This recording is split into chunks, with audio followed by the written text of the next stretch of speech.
They always said the small town of Ridgeway was peaceful, the kind of place where dogs slept on porches and old neighbors waved from rocking chairs, where the loudest sound after sunset was the hum of distant highway traffic. But on that warm evening when the last bell rang at Ridgeway High, peace was nothing more than a myth waiting to be shattered. Maya Linwood, the quiet new girl who transferred only 2 weeks ago, walked alone along the side path behind the school, hugging her books to her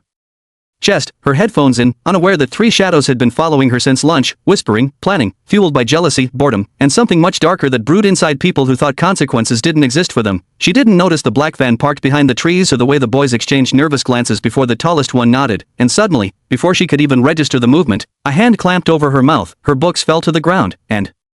she was dragged backward, her scream swallowed by the thick fabric of the glove and the pounding of her own heart, the van door sliding open with a hiss that felt like the gates of a nightmare. They shoved her inside, tied her hands, argued among themselves about where to take her, and in their panic and arrogance, none of them realized that a tiny red dot on the back window of the van was blinking, the reflection of a drone camera hovering expertly above the trees, its operator miles away in a monitoring center, watching in real time as the unthinkable unfolded. The kidnappers drove off with reckless speed, believing no one had seen, believing this isolated corner of the school meant total invisibility, believing their plan was flawless, but they didn't know that Ridgeway had recently been added to a new state surveillance pilot program using AI-guided aerial monitoring, a program so discreet even the locals didn't know the sky had eyes. As Maya struggled in the back of the van, heart racing, silently praying someone would find her, the drone locked onto the license plate, transmitted it to command, and triggered an emergency escalation protocol reserved only for high-risk incidents, and within minutes, the feed reached the desk of Lieutenant Sarah Calder, a former Air Force pilot known for her instincts and zero-tolerance policy toward crimes involving minors. She watched the grainy footage, her jaw tightening as she traced the van's path onto the nearby logging roads. Noting that the kidnappers were heading toward the abandoned quarry where cell service was non-existent and where, years ago, a runaway teen had been found injured after a group of thrill-seekers left him behind, Maya's kidnappers, meanwhile, felt invincible, laughing and mocking her fear, boasting about how no one even liked the new girl, how no one would notice she was gone until tomorrow, how they'd probably get away with it because they always did. But what they didn't know was that Lieutenant Calder had already scrambled the department's fastest response team, activated emergency air support, and sent out a silent alert to ground units to clear the roads ahead. The town itself remained unaware, parents cooking dinner, kids playing video games, streetlights flickering on, but above them, slicing through the fading sunlight, a police helicopter accelerated toward the forest with a precision and urgency that shook the air, its rotor blades beating like the wings of justice itself, closing the 30-minute gap between Maya's abduction and the moment fate would reverse the roles of predator and prey. Inside the van, Maya managed to loosen the tape on her wrists by grinding it against a metal bolt on the floor, tears streaming down her face not from pain but from the sheer terror of not knowing what they planned to do, and just as she freed one hand and tried to sit up, the van lurched violently as the kidnappers swerved around a sharp bend, cursing, unaware that the sudden movement had drawn the attention of the helicopter's thermal sensors, marking their heat signatures clearly against the cold earth. As the van sped deeper into the woods, branches scraped along the sides like skeletal fingers, and the leader of the group shouted for them to ditch Maya in the quarry and destroy her phone to erase evidence, but his voice cracked with fear, because deep down even he sensed something was wrong, something watching them, something closing in, and his instinct proved right when, with a thunderous roar that shook leaves from their branches, the police helicopter descended overhead, its spotlight firing down through the canopy like a burning sword, illuminating the van in a cone of blinding white that made the boys scream in panic. The driver lost control, the van skidding across gravel, crashing into a fallen log, the impact sending Maya flying against the opposite wall, while the kidnappers stumbled out, coughing, trying to run in different directions, but the helicopter's loudspeaker boomed through the forest commanding them to freeze as tactical officers fast roped down with the speed and precision of trained predators responding to the scent of fear. Maya, dazed, crawled out of the wreckage, unable to stand as tears of relief burst from her eyes when she saw the badge on the approaching officer's vest, the officer kneeling beside her, assuring her she was safe now, that they had been watching from the moment the van doors closed, that justice had never left her side. The kidnappers were tackled to the ground, handcuffed, screaming that it was all a misunderstanding, but their voices were drowned out by the helicopter rotors and the officer reading out charges that would follow them for the rest of their lives. As Maya was lifted onto the rescue stretcher, wrapped in a warm blanket, she looked up at the sky glowing with the dying sunset and the blinking craft above, realizing that she survived because someone had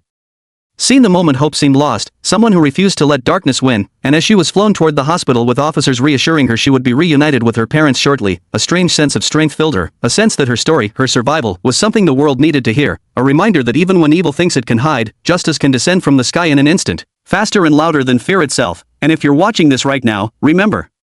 that stories like this matter, and if you want more powerful, gripping stories that keep you on the edge of your seat and remind you that courage can come from anywhere, make sure you subscribe to the channel, turn on notifications, and stay with us, because the next chapter is only just beginning. Maya's pulse had barely begun to steady as the helicopter touched down on the hospital rooftop, the rotors kicking up sheets of dust and the fading warmth of the sunset reflecting in her wide, terrified eyes, and even as the paramedics rushed to lift her from the stretcher, the reality of what had just happened sank in with a weight that pressed down on her chest, a mix of relief and lingering fear that made her knees wobble. Yet she knew she could not stay quiet because what had unfolded in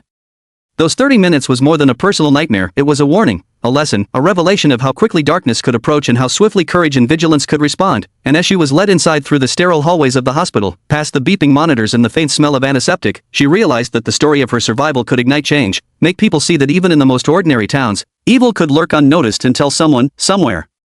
refused to let it go unchallenged. Meanwhile, the three kidnappers sat in separate interrogation rooms, sweating, mumbling, trying to justify their actions, but every explanation crumbled under the sharp, unwavering questions of Lieutenant Calder and her team, who had already traced their digital footprints, analyzed every movement, cross-referenced school cameras, neighborhood security feeds, and the drone footage that had captured the entire abduction from start to finish, revealing a meticulous plan that was as reckless as it was audacious. And yet, despite their planning, their confidence, their sense of invincibility, they had underestimated not only technology but the instinct and determination of people trained to respond when every second mattered, and the legal and moral machinery of the town now moved with precision to ensure the consequences would match the severity of their actions, sending a clear message that Ridgeway would not tolerate violence against the